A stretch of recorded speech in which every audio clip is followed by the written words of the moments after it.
Okay, so now we're at level 3, so if you haven't checked out the first two videos in the series, I recommend you do that first, because that's got important steps that lead up to this video, and this video is going to tackle basically applying grooves and taking everything that we've learned in levels 1 and 2 so far and putting it into left-hand grooves now.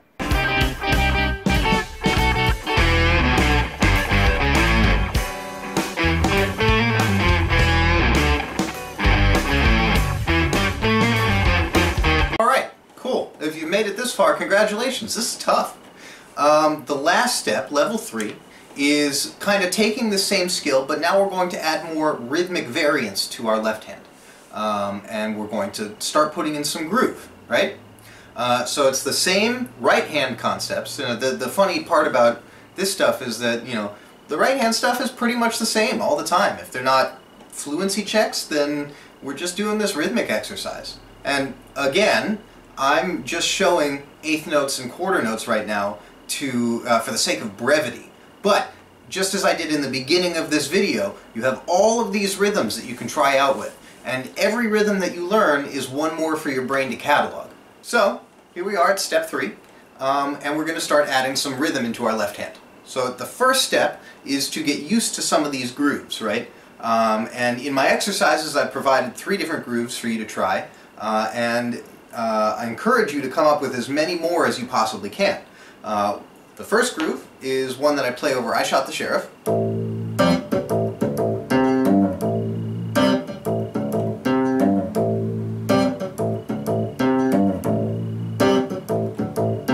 You don't need to do the ghost note technique, but this is a pretty good groove for learning Autopilot. It really is going to force you to think about where your quarter notes are. This groove is actually easier to play with 8th and 16th notes than it is quarter notes when you're doing the rhythmic exercise.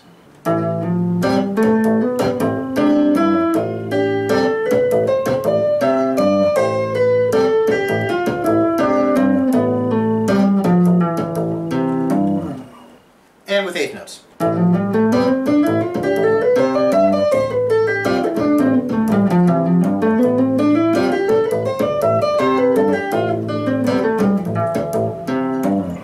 So on and so forth. The next groove that I've got written down in my exercises is a groove that I put together over the chords of Heart-Shaped Box, so that when I'm playing that live, if I want to stretch, I can improvise over it. And this one will be a little bit easier in that it's straight 8th notes pretty much until the end. It's going to sound like this.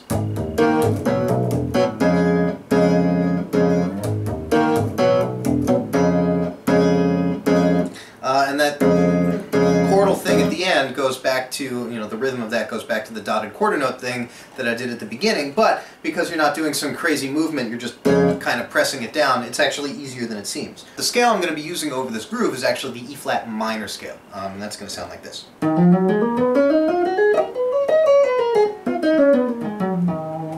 And when it's put together rhythmically, it's going to quarter notes and 8th notes, it'll sound something like this.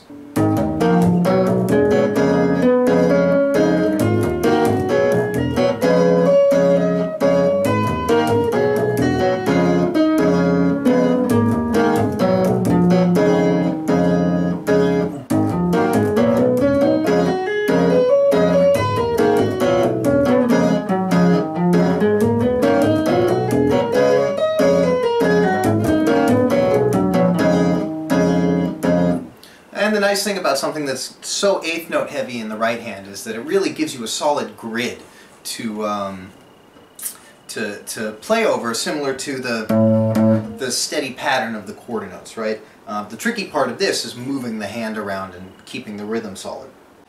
And the final groove pattern that I included is like a simple, Dorian bossa nova kind of thing over D minor. And the scale that I used over this is going to be F Lydian.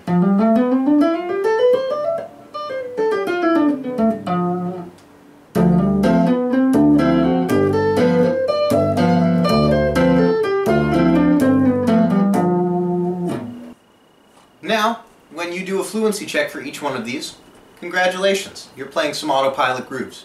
That's a hard skill to do, and in my opinion, a very coveted one for the Chapman stick. It's part of the thing that drew me to the instrument, that's for sure. Now, I've used very limited scope for the sake of, again, for the sake of brevity in this video. I recommend coming up with your own grooves. I recommend learning all of your modes in the same kind of way. This is a foundation. This is a skeleton to build upon this skill. And once you've got that skeleton, once you've got the basic skills there, you know, you should really do as much work as you can to expand upon it, if that's the route that you want to take with this instrument. Alright, so just a couple of final tips for doing some autopilot stuff. Tip number one, I would say start with long notes on the densest part of the groove, and then on the simplest part of the groove, that's when you can add motion, right? I remember when I was first working up the I Shot the Sheriff groove years ago, I played a whole lot of dotted half notes first, followed by motion on that turnaround that at the end, like this.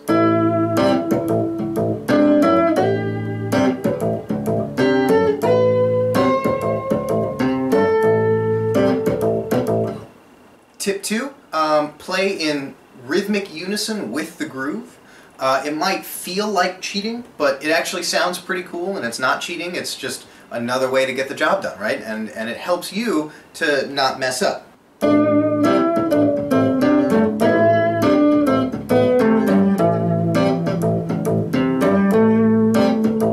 Tip number three, stay in a single scale shape until you become super comfortable and almost even bored with that scale shape. I did most of this out of the E Phrygian on the 12th fret. 12th fret in match reciprocal, it would be 10th fret in classic. And you know, it's helpful to just get really used to just a single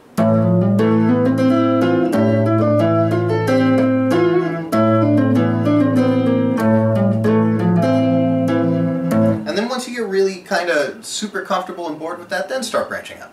Tip number four, work on some melodies and licks alone to then fit over the groove that you're working on. That's actually how I came up with the melody for Groove City for And the Traveler, was practicing the I Shot the Sheriff groove with that melody. And the reason to do this is it might yield some interesting insights about, you know, the rhythm of your two hands, or the shape and how they fit together with both hands, and you know, it'll help you see deeper into that groove.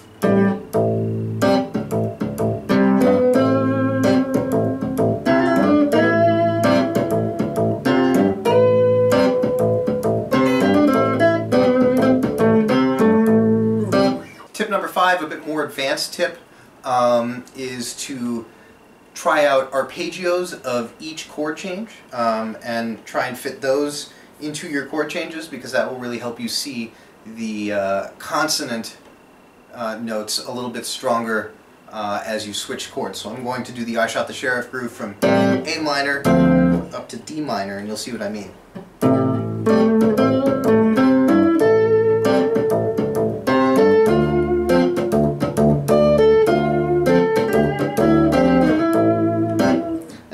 Is this A minor arpeggio to a D minor arpeggio,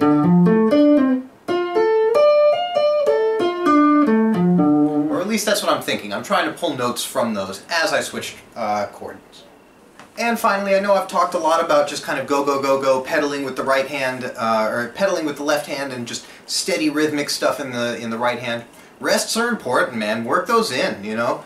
If you want to start doing stuff, you know, that kind of thing is a little bit more advanced, but if you want to start doing stuff where you're doing like all of the on beats, or on the beat with like the eighth note rhythms or something, are rests, and all of the off beats are notes, that works too. Or, you know, working some stuff in there. Greg Howard has some really cool videos about how to work offbeat notes into a groove and stuff like that.